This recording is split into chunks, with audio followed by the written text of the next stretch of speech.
Hey, what's up, everybody? This video is part of a series of videos dealing with personal finances and personal budgeting.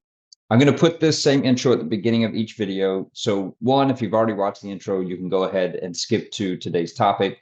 Two, if you see my clothes change or the nice virtual background change, the reason will be because I recorded the rest of the video on a different day than I did this introductory video.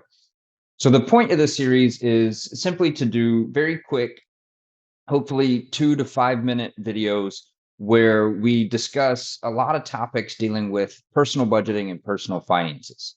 So I'm going to record all of these. I have probably over 20 ideas for these really short videos. I'm going to release one a day over the next 3 to 5 weeks.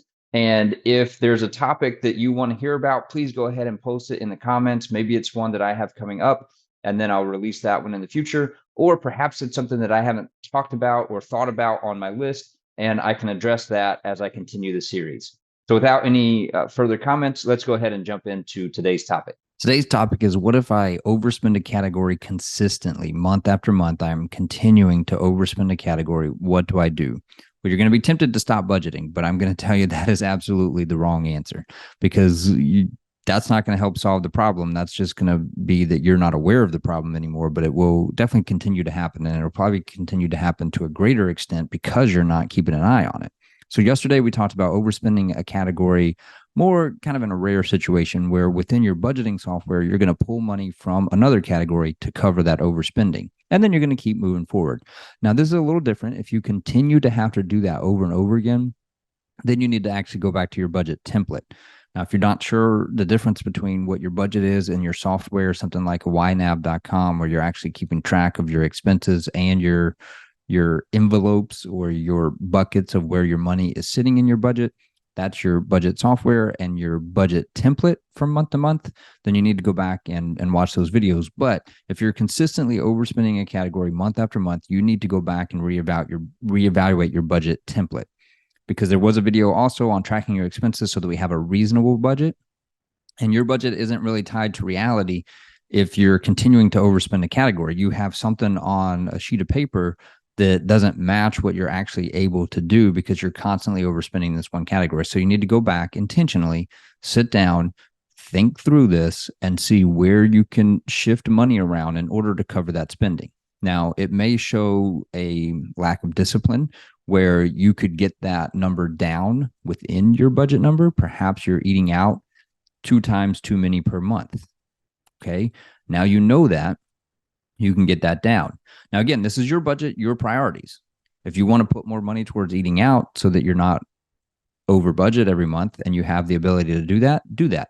Pull that money from somewhere else in your budget, stick it to eating out, and now you won't go over budget. But your budget needs to match reality, because this constant overspending, it's not helping you out. It's just you living with your head in the sand, thinking that your budget and saying your budget is one thing while really you're spending something else.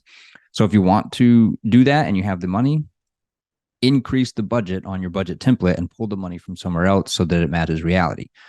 Or if you say, okay, I can cut back and that's what I want to do. Hey, the budget worked. It helped you stick to your priorities, not my priorities, not someone else's, but it helped you stick to your priorities. And that really is the main goal, right? Maybe you have the money to eat out 2 more times, but that's not what you said your goals are. You don't want to eat out those extra 2 times. The budget has shown you that you're doing it consistently. And now you're going to be better off in the future because of this. And you're going to say, wow, now that I'm aware of this, I have the discipline. I don't want this. This isn't my priority. It's just me living outside of my priority. I'm not paying attention to my priorities. It's me just falling into that trap of it's easier to eat out. Great. The budget did its job. It's helping you stick to and reach your goals so that tomorrow is better than today. Cut back. Pay attention to that. Cut those 2 times down and start living within what the budget you set for yourself is. So those are the 2 ways to really handle a consistent overspending in a category from month to month. You either need to go back and adjust it for reality or for your priorities, or you need to adjust your behavior so that it fits within your budget. But at least now you're aware of it and you can make an intentional decision about it so that your future is the one that you want, and you're not just passively kind of falling into this trap where you're not actually reaching your goals. My name is Brad. I'm with Wooten CPA. My goal is to bring peace to your tax and accounting responsibilities. One of the ways I do that is through these videos here on YouTube. Please like this video, share this video for others to see, and subscribe to the channel if you would. That way you're also notified when new videos come out. There will be over 20 in this series of personal finance and personal budgeting that I'm going to try to keep in that 2 to 5 minute window, so they'll be easy to digest for you. Hopefully that they are helpful for you, and I appreciate you watching the videos.